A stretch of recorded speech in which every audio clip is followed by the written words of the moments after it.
Hello, lovely beings. It is Lilah here, and I'm here to tell you about the energy of the Lion's Gate 8/8 today, and also to announce excitedly that I'm doing my first live event in Cape Town this evening, where I hope to share my information, my insights, the wisdom that I've gained over the last 4, 5, 6 years of tuning into the collective energy. And obviously it was heightened during the whole pandemic transformation, and we haven't really gone back to the old world.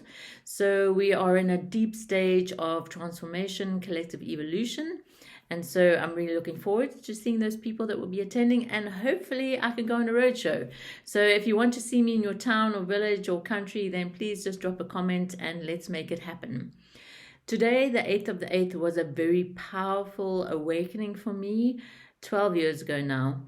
I won't go into all the details of my personal life, but let's just say that it was a journey of truth.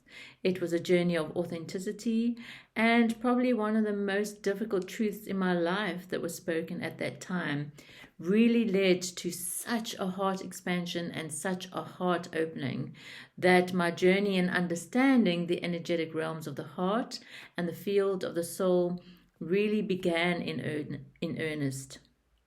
We are in the era of the soul.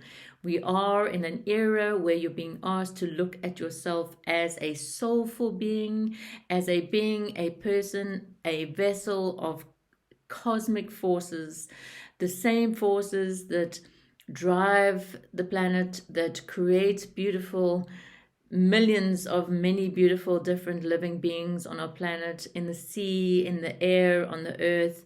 And I think as humans, we have forgotten that, which is extremely sad. And for me, the age of spiritual poverty, which we find ourselves in now, is the deepest expression of our greatest suffering. Because I'm here to tell you that you are a soulful being.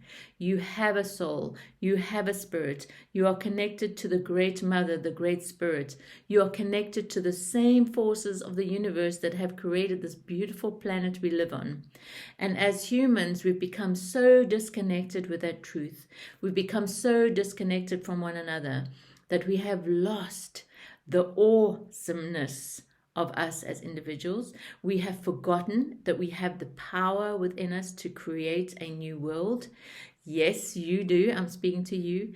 And it doesn't require anything more than for you to hold an open heart and become more authentic and walk a path of a deepening self-awareness. Where are we now on the 8th of 8th? And I'm not about to share everything I'm going to tonight. So hopefully I will record a session one day, or like I said, come and speak in your town. But we are in a window of opportunity. There has much been happening over the last 4 or 5 years where the collective has been breaking down, where new energetic structures have been put into place. And now we are really going to be stepping in from about February, March next year into an era of building. So the choices you make are becoming ever more important, as each choice creates another fractal or potential or river of opportunity, even within your daily choices. I'm not saying big job or relationship choices, but every choice you make needs to come from a place of being authentic, standing in your truth, because those are the characteristics of the heart. And in all of my work, I am undoubtedly aware that the heart is the center of our energetic field, our light body. It is the spiritual heart that is the most important energy field going forward. All the other chakras are just created by anchoring into memories or karmic memories. And where we are now in this window of opportunity, there's so much unraveling, there's so much untangling, that even karmic lessons, karmic choices are being eradicated. So whether you know it or not, in your dreams or in your meditations, you are being offered opportunities to cut ties with the past, to cut ties with the old. Not only your old ways of thinking, old beliefs, old systems, but everything. So this window of opportunity is like a doorway. And obviously it's not just happening today. Today is just a heightened expression of what we went through in the June solstice, but we are moving through now until September, end of September, where we will truly then be asked to build the new. So every choice you make creates an energetic building block for not only your expression in this physical realm, but creating a space for others to express themselves. And if you can move into a place of an open heart, of a truthful heart, you create those beautiful golden rings of possibility for other people to do the same. You ignite both within yourself the sacred fire of the heart, but you also offer sparks of divinity that can go and spark up others. So we really are in a very, very critical time. And not everyone is in the same place. This is not about persuading people who might think differently from you, or really trying to pull those people who are in maybe negative thoughts, negative expressions, and a lack of faith, and maybe deeply in fear. It's about you holding your space, you building on your sovereignty, you liberating yourself from self-negating, self-berating, limited ideas of who you are. So we are moving into the realm of energy, or an awareness of energy. In 10, 15, 20, 50 years from now, that language will become much more greatly expressed in the collective. You will begin to find a real expansion of the alternative energetic medicine modalities. People will begin to feel it within themselves more. And already, if we really tune in, we have those, the words and the expressions in the language that talk about energy. Oh, I didn't like their vibes, or I felt like they punched me in the stomach, or in a betrayal, they stabbed me in the back. Those are all representations of an energetic experience, because we are all one collective energy field. Whether we feel separate, whether you feel estranged, we are all in this together, and you are not singly alone in the experience.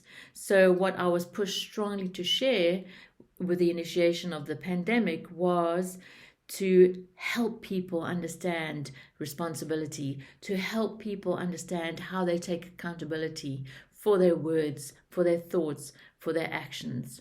And one thing I mentioned recently in a talk I gave at the medical campus at the University of Cape Town, which was a very interesting talk, and I was grateful to be asked to speak there, was that I shared that a lot of what goes on in the chattering mind are not necessarily your thoughts. It's a bit like being tuned into everyone else's radio station. So some thought that drops in after even just a visit to the supermarket or a visit to friends may not be your thought. So understanding who you are, understanding what the typical thoughts that run around your head are, is important in showing discernment. Because that's another thing that we're going to be asked to do, especially with this spiritual hijacking. Please go and watch All That Glitters Is Not Gold. It's very, very important at this point in time. And so really discerning that actually that thought that's coming is just an energy stream that I can push away. So beginning to build energetic integrity within your field that enables you to be sovereign, that enables you to be liberated from all of those energetic streams that are not you. And so the heart field, this place, the seed of consciousness of your soulful expression on the planet, is going to be triggered to open in many, many people. Again, a video, Crying for No Reason, which has seen thousands of views over the last few years, is really appealing to the scientist in me, because it shows that spiritually something is happening. Energetically, something is happening. That for whatever reason, a person is being opened to the reality of who they are, and most often the opening of the heart is shown as suffering, as sadness, because let's face it, there's a lot of suffering in the world, right? So as a healer myself, I've learned that you don't step into the suffering, because then you exacerbate that suffering for someone. You stand in the powerful center that is your heart, in your truth, with your faith, in your beliefs. And you shine that light as brightly as you can by being the best expression of yourself. So for me, the new human, what is it? The new human really is that person who has faith. I've got it tattooed on my wrist. And for me, faith is a continual awareness of the divinity in everything. Whether you're looking at a bumblebee or a flower in your garden, staring up at the stars in the sky, or into the eyes of your friend, Everything is a representation of the divine. And so that faith, if we can carry it forward, will enable us to see individuals differently. And so the new human is holding that, but also being the best human you can be in service to others. And in service to others doesn't have to be a huge humanitarian effort. It can be just smiling at the cashier at the grocery store. It can be taking a deep breath when you feel you want to say something back or charge out at someone or get aggressive.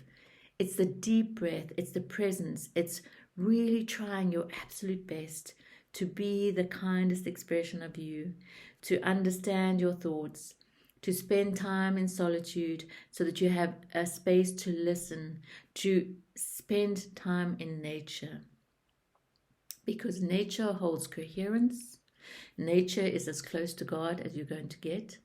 And the expression of your heart in doing what makes you feel alive, in speaking your truth, in being present, because presence is also an energy of the heart field. So I'm not going to ramble on too long, but I wanted to wish you the most blessed Lion's Gate for those of you that even know about that. And if you don't know about that, it's okay.